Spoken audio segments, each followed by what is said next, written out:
Ayo kita mulai berubah, karena kita tidak bisa menjadi apa yang kita inginkan jika kita tetap menjadi diri kita yang sekarang. Kalau kalian tidak mengubah apapun, ya kamu akan gini-gini saja. Kalau kamu tidak ngapa-ngapain, ya kamu gini-gini saja. Kalau kamu ingin berubah seperti yang kamu inginkan, kamu ingin jadi orang baik kah? Jadi orang yang jujur kah? Jadi orang yang dihargai kah? Atau jadi orang yang apapun itu, ya kamu harus mulai mengubah dirimu ke sana. Kamu tidak bisa mewujudkan keinginanmu dengan dirimu apa adanya sekarang. Kamu harus melakukan sesuatu.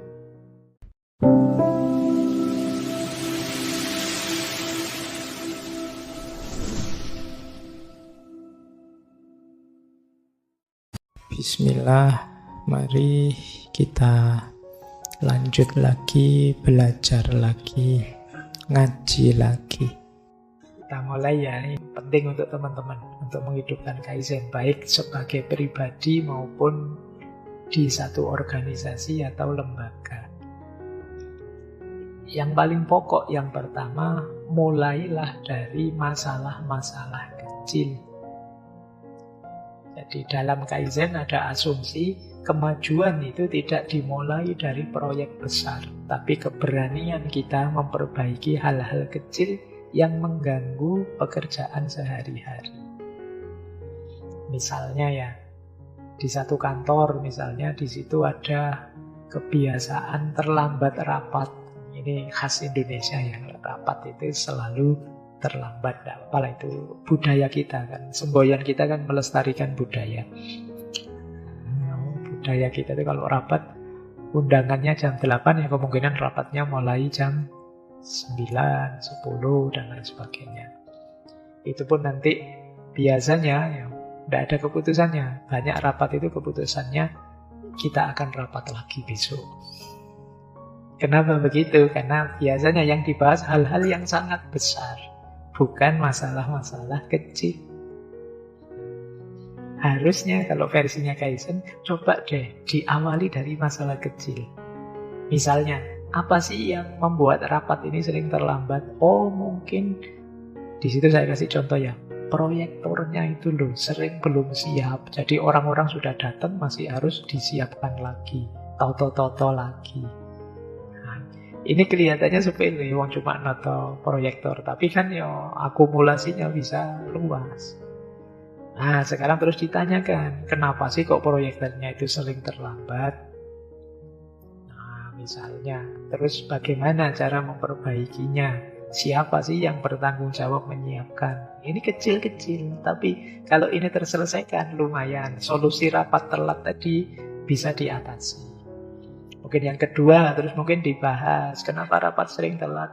Oh ini Pak, karena banyak orang yang harus menggunakan kendaraannya sendiri dan itu macet dan lain sebagainya. Mungkin nanti ada solusi, kantornya beli kendaraan bareng-bareng misalnya, dan lain sebagainya. Jadi diawali dari masalah kecil, jangan yang besar-besar dulu. Biasanya kalau yang besar-besar terus malah tidak selesai. Cari yang lebih mudah dilakukan, yang lebih gampang, small wins. Small win itu masalah kecil, mungkin kebersihan, mungkin sampahnya, dan lain sebagainya. Paling tidak apa, mencegah masalah lebih besar. Caranya gimana? Yang pertama, amati apa yang sering mengganggu pekerjaan atau sehari-hari kita. Coba dicek deh yang kecil-kecil. Terlambat bangun, main game, atau terlalu sering buka YouTube. Kalau sudah medsosan tidak bisa berhenti, coba kamu cek yang sering ganggu aktivitasmu apa. Kemudian pilih dulu yang paling mudah diperbaiki. Kalau sudah, ya itu nanti yang kamu perbaiki. Itu namanya dimulai dari yang paling kecil. Loh, kalau masalahmu yang kecil-kecil tadi selesai, nanti sebagian besar masalahmu selesai. Tidak harus yang besar-besar. Kalau sudah ketemu masalah kecilnya, gunakan siklus ini. Kalau ini terkenal sekali di teori-teori manajemen. yaitu plan, do, check, dan act. P, D, C, E. Rencanakan, lakukan, ukur, cek, evaluasi, dan jalankan hasil evaluasi. Sederhana sebenarnya ya. Mungkin kita sudah melakukan ini tapi tidak sistematis. Mau melakukan apa-apa, rencanakan dulu. Kadang-kadang kita itu sembrono, mengandalkan insting saja. Dilihat nanti lah Pak. Ini acara kita gimana kok tidak ada aturan-aturannya. Alah, aturan nanti nunggu kalau ada kasus misalnya. Jadi tidak serius. Direncanakan deh detailnya sejak awal. Kalau sudah direncanakan, jalankan rencana tadi. Kadang-kadang kita itu rencananya apa, yang dilakukan apa. Tidak nyambung. Kalau sudah dijalankan, dicek, dievaluasi. Ini hasilnya cocok tidak, sesuai tidak. Kalau tidak sesuai, direvisi rencananya. Kita keliru, ada yang tidak pas ini. Kalau sudah direvisi, dijalankan. Terus ya dievaluasi lagi, muter lagi prosesnya. Ini yang dimaksud siklus plan, do, check, act. Ini untuk apa saja ya, kalau perusahaan, organisasi mungkin pasti pakai ini. Kalian dalam hidupmu juga boleh pakai ini. Planmu apa sih? Tujuanmu apa? Sekarang kamu merencanakannya gimana? Step-stepnya apa? Terus jalankan. Banyak di antara kita plannya ada Pak, tapi actionnya, menjalankannya yang belum. Kalau sudah dijalankan, sudah kok Pak, saya sudah melakukan. Iya, tapi masih harus dievaluasi lagi, dicek lagi. Efektif enggak? Berhasil enggak? Ya kalau enggak berhasil, ya diganti planning. Kalau enggak efektif, diefektifkan. Hasil evaluasi dijalankan. Sederhananya itu sebenarnya. Kalian yang sedang macet nulis skripsi, yang sedang macet proyekmu ini, itu coba cek ini ya, kalian punya plan enggak? Terus plan itu kamu ikuti enggak? Karena banyak yang plannya enggak diikuti. Sudah capek-capek dirancang, minggu pertama ini, minggu kedua ini, minggu ketiga itu. Tapi di lapangan enggak begitu. Yang dijalankan beda. Itu berarti tidak plan, do, check, act. Lakukan ini ya. Jadi ini siklusnya ini. Terus langkahnya ini terkenal sekali konsep ini, yang pelatihan motivator sering pakai ini untuk manajemen organisasi. Kalian ingat-ingat materi ini ya, siapa tahu nanti kalian diundang jadi motivator menjadi ya. Tentukan masalahnya atau temanya. Yang pertama, identifikasi area kerja atau masalah atau prioritas yang mau kita selesaikan apa. Kalau sudah, Pak, ini masalahnya rapat yang terlambat tadi. Tentukan targetnya. Yang kedua, targetnya apa? Mulai bulan depan rapat harus on time. Target. Yang ketiga, analisis kondisi saat ini. Kumpulkan data, amati yang sedang berjalan. Kenapa sih kok selama ini telat, itu situasinya bagaimana?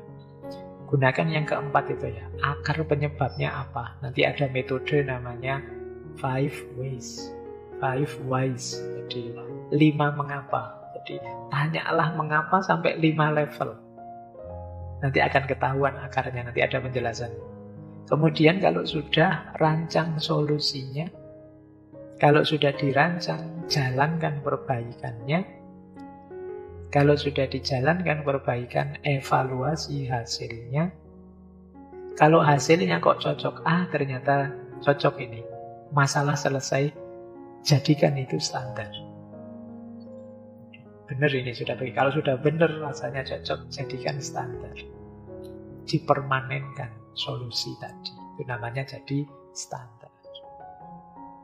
Kayak misalnya temamu apa, masalahmu, kita anggap problem pribadi saja ya. Kalau yang organisasi nanti biar yang punya perusahaan yang pakai teori ini. Misalnya pribadi, kamu temamu apa wis? Menikah Pak. Nyambung biar bulan lalu ya. targetnya menikah tahun depan, Pak. Analisis kondisi saat ini. Analisis kondisi saat ini itu pekerjaan, ya kalau nekat ada lah Pak, misalnya. Calon banyak Pak, yang mau yang tidak ada. Terus, nanti kalau analisis ya. Nah, kalau ada, terus yang keempat, akar penyebabnya. Kenapa kok banyak yang tidak mau? Nah, itu Pak 5 Ws tadi. Mengapa? Oh, mungkin karena saya kurang dikenal, Pak. Mengapa kamu kurang dikenal? Oh, karena saya lebih suka di kamar, Pak. Mengapa kamu suka di kamar? Karena saya passionnya main HP, main game, Pak. Oh, kenapa? Itu ketemu sekarang akarnya. Jadi kamu tidak nikah-nikah itu karena terlalu asik main game. Nah, ini namanya akar masalah. Tuh. Kan kalau punya pasangan kan tidak cukup diajak mabar, kan juga harus dinafkahi, ya juga kamu main game terus itu loh. Gitu ya. Nah, terus dari situ kamu rancang solusinya. Oh, berarti solusinya saya mengurangi main game, harus mulai keluar-keluar lah, jalan-jalan. Main ke rumah temen yang ditarget siapa, biar ada pendekatan, mulai PDKT. Melakukan perbaikan-perbaikan yang kemarin. Terus dicek hasilnya. Loh Pak, saya sudah 3 bulan ini keluar-keluar belum dapat saja. Dimulai balik lagi ke yang nomor 3, analisis kondisi lagi, yang salah di mana. Tapi kok terus sukses? Dievaluasi, ternyata berhasil saya dengan strategi keluar rumah. Jadikan tadi jalanmu jadi standar yang permanen. Berarti untuk selanjutnya saya harus begini. Misalnya, temanya adalah nilaimu yang jatuh. Semester ini nilai saya jatuh. Sekarang tetapkan target. Semester depan nilai saya harus naik lagi. Kamu analisis situasi dengan metode mengapa tadi. Kenapa kok nilai saya jatuh? Mungkin ketemunya banyak karena saya jarang baca. Karena dosennya sekarang mulai serius. Kemarin dosennya santai, masuk tidak masuk, tugas nggak tugas, nilainya A. Sekarang dosennya serius ini, akarnya di situ. Baru nanti ketemu, kalau sudah ketemu, kamu rancang solusi. Apalah solusinya kalau akarnya ternyata dosennya serius? Menurutmu, wah ini harus pendekatan dengan dosen ini. Kalau hanya belajar, nilai saya tidak mungkin naik. Ini saya tahulah kapasitas saya misalnya. Terus kamu lakukan pendekatan ke dosen. Entahlah caranya gimana, kok ke rumahnya dosennya bawa salak 10 kilo, apa-apa. Terus kok ya sukses, nilaimu jadi baik. Standarisasi, besok begini lagi kan ini baik. Tapi sudah 10 kilo kok tidak sukses, dievaluasi lagi. Perlu 20 kilo mungkin. Dan lain sebagainya. Itu contoh ya, tidak harus begitu. Tapi gambarannya begitu, mengatasi masalah itu. Kita ini kan sering, Pak, susah saya Pak, ada masalah gini. Tapi caramu menyelesaikan masalah tidak sistematis. Solusinya apa ya Pak? Itu kadang-kadang tak tanya, ayo kita petakan ya. Ini masalahnya apa? Itu kamu bingung juga. Targetmu apa? Itu kamu juga bingung. Jadi kadang-kadang ada mahasiswa itu kan, ada yang curhat ke saya, Pak, hidup saya sekarang kacau Pak, tidak karu-karuan. Lah kenapa kamu begitu? Saya itu pinginnya pencarian ini Pak. Saya dalam proses pencarian. Kan gaya anak-anak hari ini ya. Ya sudah apa-apa, tak bantu sekarang. Kamu pencarian. Yang kamu cari itu apa? Bingung dia. Apa ya Pak? Ya pokoknya ini pencarian. Nah, ya pencarian yang dicari tidak jelas apa. Kalau sudah tahu yang kamu cari apa, kan terus pertanyaan selanjutnya, caramu mencari bagaimana? Di situ kan nanti saya bisa komen, oh caramu keliru, oh caramu sudah pas, kan begitu. Terus baru pertanyaan ketiga, standar bahwa kamu sudah ketemu yang kamu cari atau belum ketemu yang kamu cari itu apa? Apa sekedar kalau kamu gelisah berarti belum ketemu, kalau kamu senang berarti sudah ketemu, atau apa? Ukuran sudah ketemu. Jadi yang kamu cari apa, caramu mencari bagaimana, ukurannya sudah nemu atau tidak, itu seperti apa. Ini untuk teman-teman yang masih pencarian ya. Pak, mungkin jawabanmu mencari jati diri, Pak. Itu ya kan kamu juga harus jelas yang kamu maksud jati diri itu yang bagaimana. Terus caramu mencari seperti apa? Hasil yang kamu inginkan seperti apa?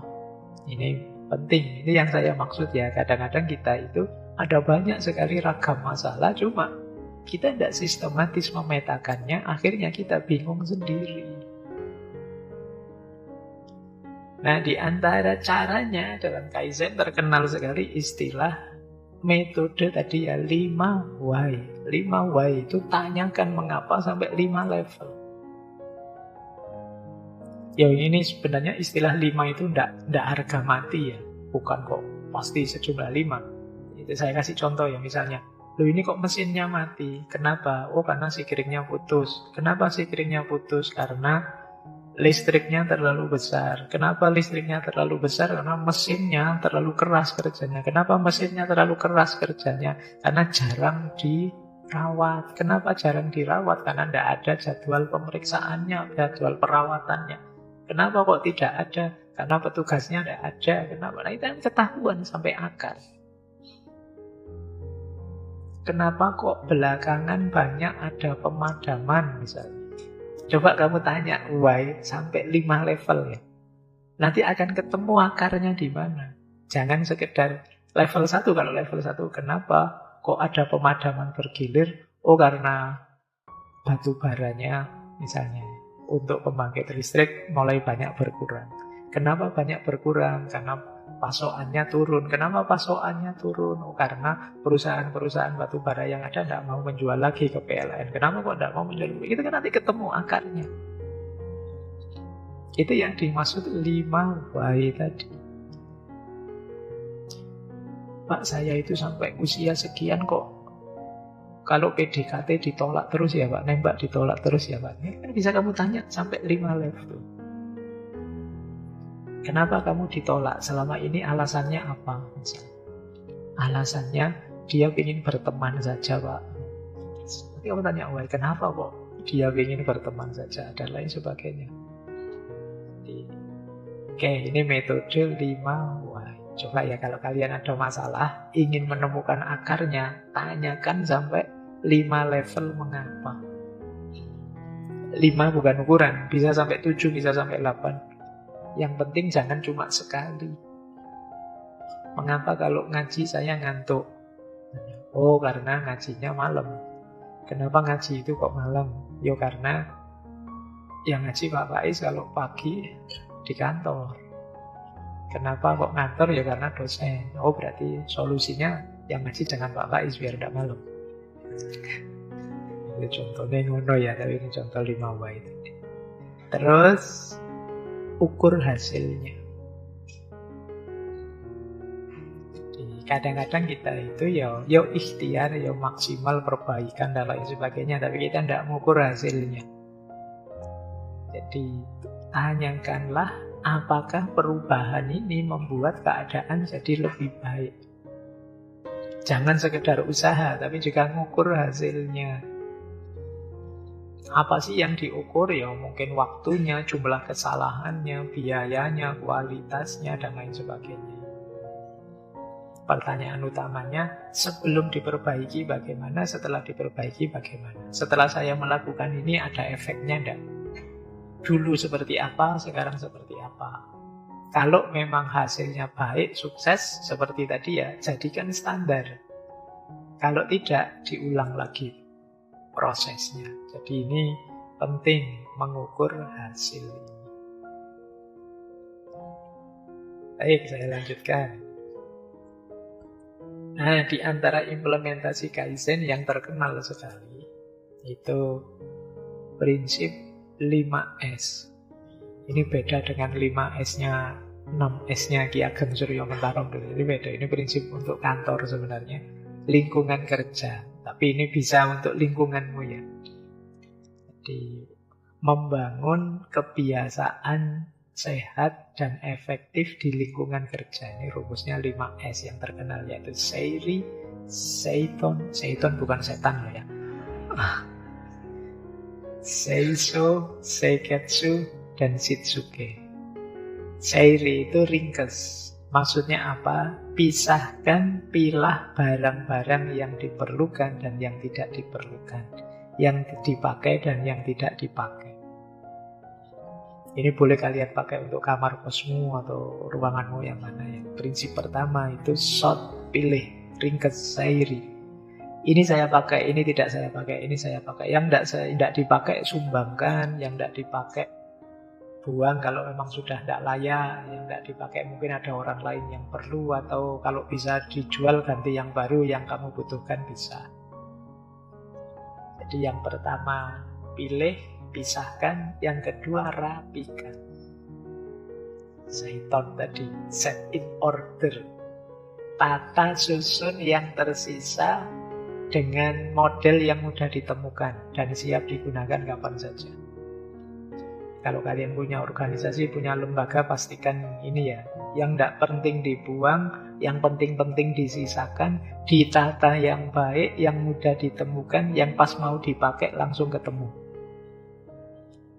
Kadang-kadang kita itu ya, barangnya banyak, penting tidak penting nyampur, tidak jelas. Harusnya lemari tempatnya baju, beras ada di situ, cemilan ada di situ, teh untuk besok pagi ada di situ, buku untuk belajar membaca, tapi yo di atasnya ada minumanmu, nanti di atasnya macam-macam. Kemudian kalau sudah, bersihkan, seiso. Sudah rapi, terus dibersihkan peralatannya, hilangkan debu, kotoran, bersihkan. Kemudian seiketsu. Seiketsu itu standarisasi.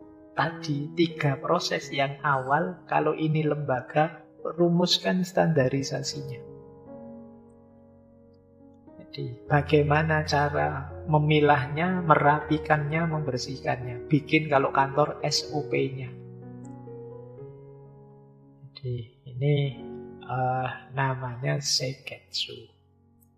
Kalau sudah Shitsuke. Shitsuke itu membentuk kebiasaan, kedisiplinan untuk menjalankan 3 yang atas tadi sesuai standar yang di nomor 4. Sehingga apa? Kalau si Shitsuke ini sukses, lama-lama yang nomor 4 itu tidak terlalu dibutuhkan lagi, sudah terinternalisasi.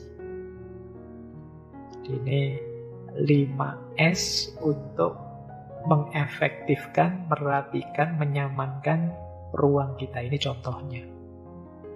Implementasi Kaizen yang terkenal sekali. Jadi hubungannya dengan membangun lingkungan kerja dan kebiasaan yang efektif. Baik, ada beberapa quotes yang menurut saya nyambung dengan Kaizen ini. Yang pertama, jangan berusaha menjadi lebih baik dari orang lain. Berusahalah menjadi lebih baik dari dirimu yang kemarin. Jadi orang hebat itu bukan yang lebih baik dari orang lain, tapi lebih baik dari dirinya sendiri kemarin. Kalau kita berusaha untuk bersaing jadi lebih baik dengan orang lain, biasanya kita kelelahan. Dan tidak ada habisnya, capek. Tidak sekedar kita untuk jadi lebih baik, tapi pastikan jadi lebih baik itu lebih baik dari diri kita. Kalau kita hanya ingin lebih dari orang lain, kalau pas circle kita jelek-jelek semua, ya otomatis kita sudah lebih baik.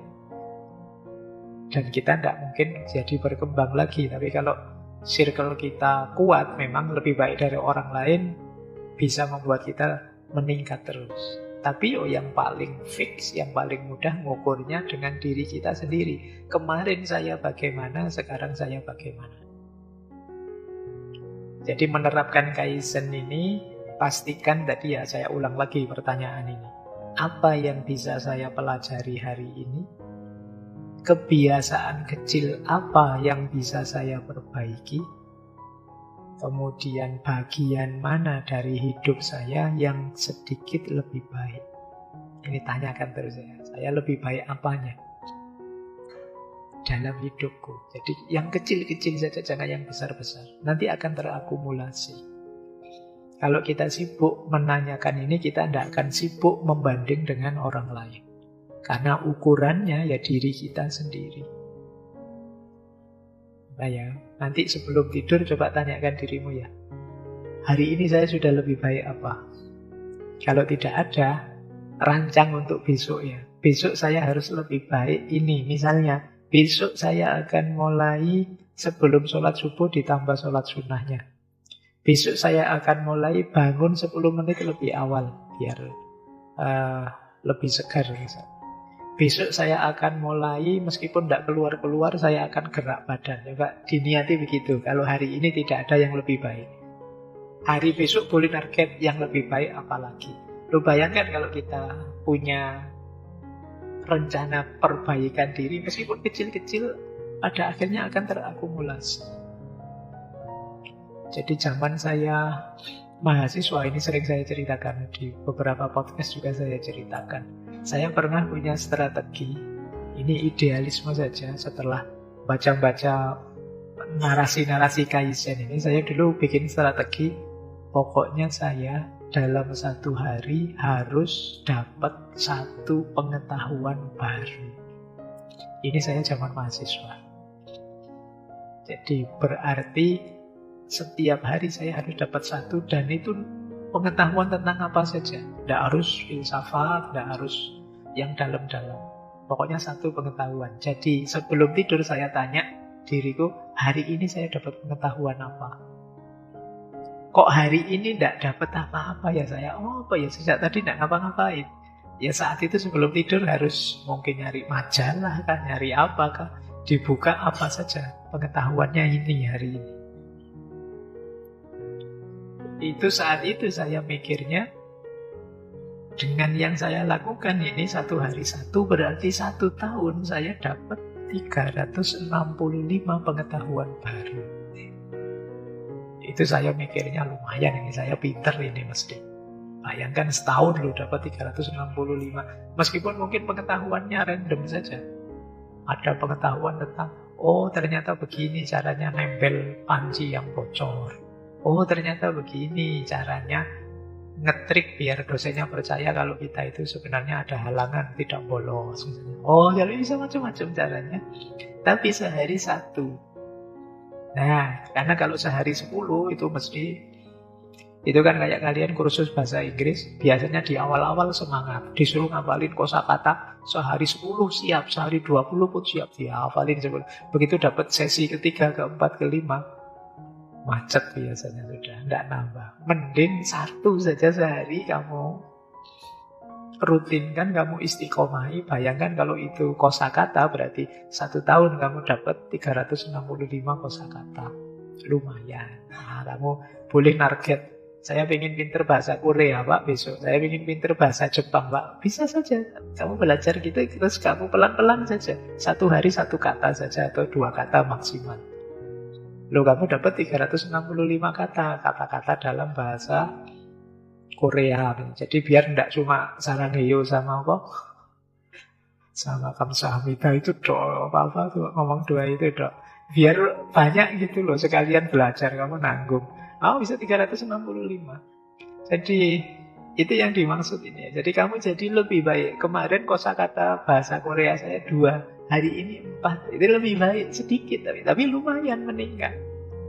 Nah, sementara kalau urusan misalnya yang perempuan masak-memasak, sekarang saya bisa ini sedikit. Oh, sekarang saya tahu bedanya ini sama ini. Mungkin bumbu masak yang ini sama yang itu.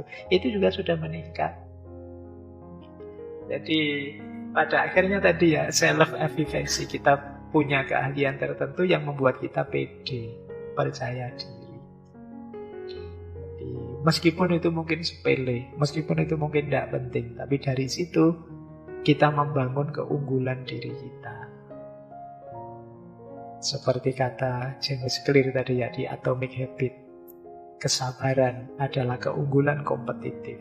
Di sebagian besar bidang, engkau dapat meraih kesuksesan jika bersedia melakukan hal yang wajar lebih lama daripada kebanyakan orang. Quotes ini mengajarkan kita begini, Mungkin ada kebiasaan-kebiasaan kecil yang wajar saja. Semua orang juga bisa. Hanya karena kita secara sabar mengistiqomahinya, hal itu jadi keistimewaan kita. Kenapa misalnya ya teman-teman coba diingat-ingat, ibu kita atau nenek kita di kampung begitu enak masakannya, kadang-kadang bumbunya cuma gitu-gitu saja rasanya enak. Mengapa? Pengalaman mereka terbiasa. Padahal ya menu-menu itu saja kalau mereka yang masak enak. Jadi keunggulan mereka. Dari mana munculnya itu? Sabar, istiqomah.